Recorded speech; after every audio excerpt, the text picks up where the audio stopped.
This is a podcast from BFM 89.9, the business station. 7:49 in the morning, you are listening to The Morning Run with Shazana and Ning. Now, according to Prime Minister Datuk Seri Ismail Sabri, discussions will be held soon between relevant ministries regarding a special moratorium for SMEs. He said the matter will be discussed with the Ministries of Entrepreneur Development and Cooperatives as well as the MOF. So this followed comments last Saturday by the National Recovery Council Chairman Tan Sri Muhyiddin Yassin, who said that financial institutions should consider another round of special moratoriums to give micro SMEs more time to recover from the pandemic. He cited that some businesses were still struggling to get back on their feet after suffering losses of between 30 to 40% during COVID-19 pandemic, with some of them even having gone out of business. But is this actually a good idea? Are moratoriums the way to go to help small businesses at this juncture, or should the government be looking to assist in other productive ways? For some thoughts on this, we have on the line with us Carmelo Ferlito, the CEO at the Centre for Market Education. Carmelo, good morning. Always good to have you. Now, the Prime Minister said that relevant ministries will be discussing the proposal for a special loan moratorium for SMEs. Do you think loan moratoriums at this juncture is a good idea, or could it actually create more harm than good? Hi, good morning. Well, I think that it is good that the government is looking at the problems of SMEs, so that there is attention and the recognition that there are still problems on the ground, that we are not yet away from the crisis that touched us for the past 2 years. But at the same time, I believe that probably insisting on the loan moratorium is not really the right way to go. We should probably deploy different tools. I see loan moratorium introducing, if prolonged over time, introducing a mindset like, debts somehow no need to be paid. And this is a very dangerous mindset.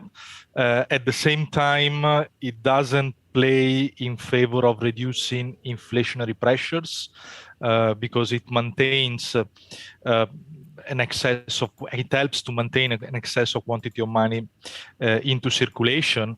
And additionally, it creates uncertainties in the moment in which contracts are stipulated between parties, because then the terms of contracts goes too much in favor of debtor, and therefore long-term contracts become less of an option in the normal commercial negotiations as a matter of mentality.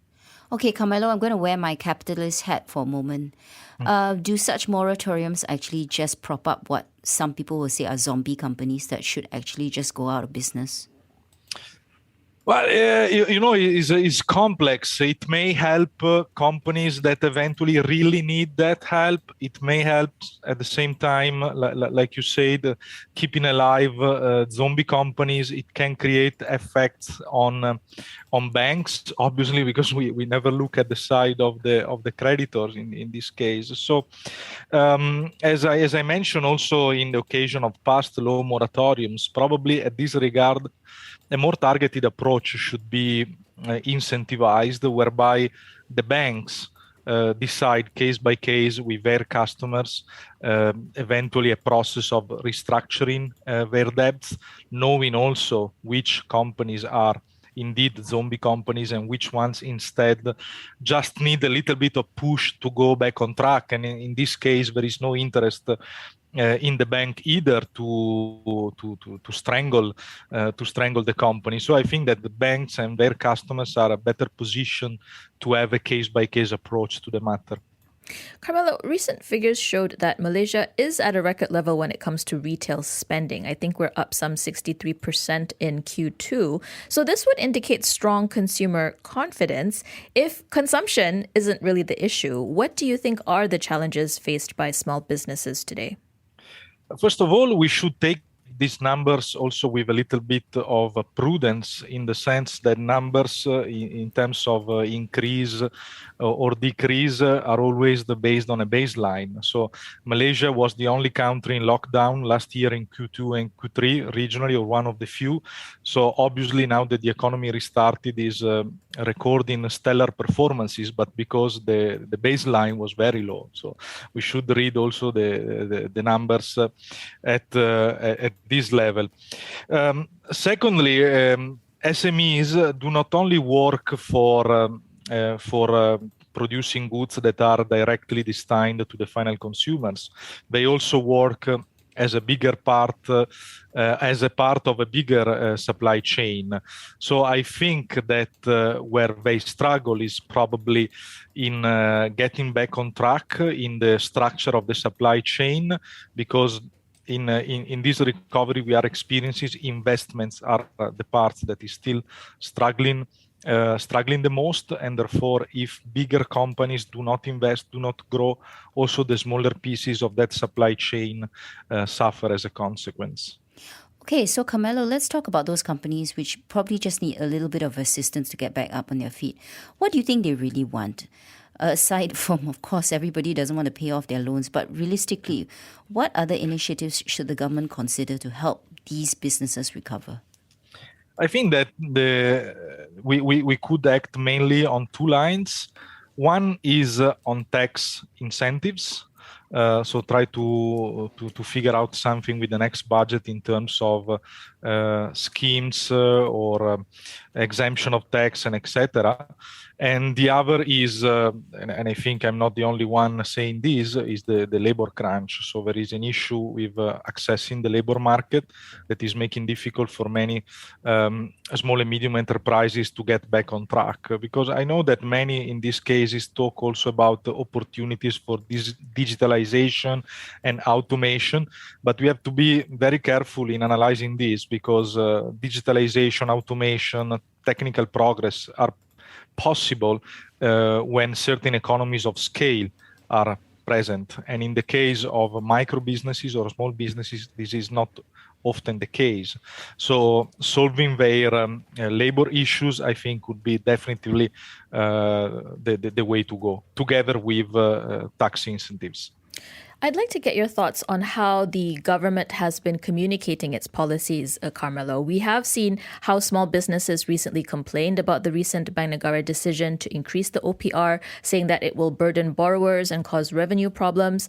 But on the other hand, we do know that inflation is an issue.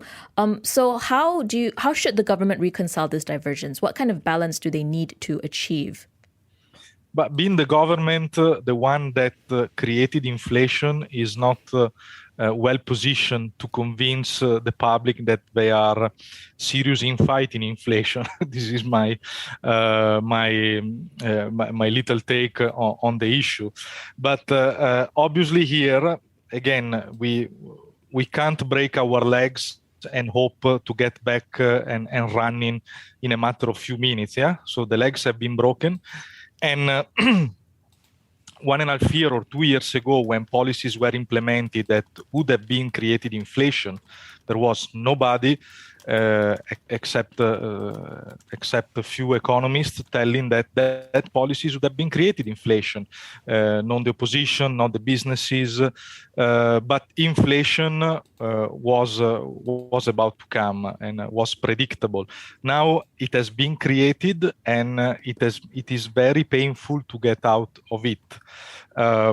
What the government could do is indeed to persist in a strategy of fighting inflation, in which raising the interest rate is not enough, definitely is not enough. And in order to be credible, it should start with cutting government spending, because that's the way in which you show, because inflation comes from an excess of quantity of money. So if you want to be serious in fighting that, you need to start withdrawing money. And rationalizing government expenditures would be probably the most important signal of seriousness in tackling the issue. Carmelo, we have less than a minute, but we'd like to know what would you like to see in Budget 2023? What's on your wish list? Tax reform, definitely. So with better enforcement and rationalization of our tax system. Liberalization of the labor market and pushing for this at regional level. And rationalization of the incentive schemes for both domestic and foreign investments. Carmelo, thanks very much for speaking with us. That was Carmelo Ferlito, the CEO at the Center for Market Education, giving us his reactions to the proposal of a special loan moratorium for SMEs. I think he says that that may not be the right measure to help them at this point of time. Yeah, I mean, we do recognize the importance of SMEs when it comes to the Malaysian economy. They clearly are the backbone. They are also the biggest employers out there.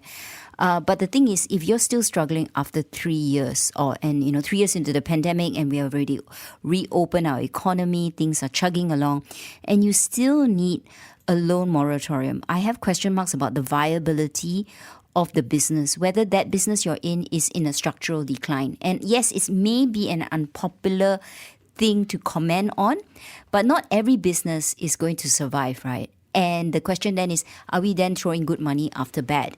And if we do want to help those who are struggling, and this struggling is, I want to use the word temporary, is giving them a loan moratorium the best solution? Should we consider other measures?